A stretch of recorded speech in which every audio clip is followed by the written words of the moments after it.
எம்எல்ஏக்கள் இருந்து நிர்வாகிகள் இருந்து கடை ஊழியர்கள் வரைக்கும் ஒரு லஞ்ச லாவண்ய பிரச்சனை நிறைய இருந்ததான். அது எம்ஜிஆர் வந்து சொல்லியிருக்காரு அவர்கிட்ட.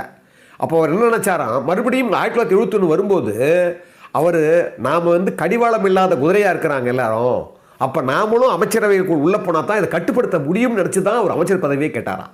பாருங்கள், திரு ஆர்எம்வி கூட அதை தவறாக இதை இந்த இந்த பார்வையை குறிப்பிடலை. திரு மாப்போசி குறிப்பிடுறார். அதாவது நம்ம அமைச்சரவைக்கு போகிறதுக்கு அது பாருங்கள், அது ஒரு பெரிய விஷயம் இல்லையா, அது மாப்போசி குறிப்பிடுறாரு.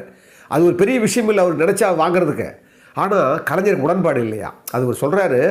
ஏன் அப்படின்னா 1935 இங்கே சென்னை மாகாணத்தில் திரு ராஜாஜி அவர்கள் காங்கிரஸ் சார்பில் வந்து முதலமைச்சராக இருக்கிறார். அப்போ அவர் அடுத்துல பார்த்தீங்கன்னா, ஏன் அடுத்து கூட இல்லை, சமமாக இருக்கிறவர் எஸ் சத்தியமூர்த்தி, பெரிய காங்கிரஸுடைய பிரமுகர். அவர் அமைச்சரோட இடம் பெறதுக்கு 1937 35 வந்துடுறாரு. 1937 ராஜாஜி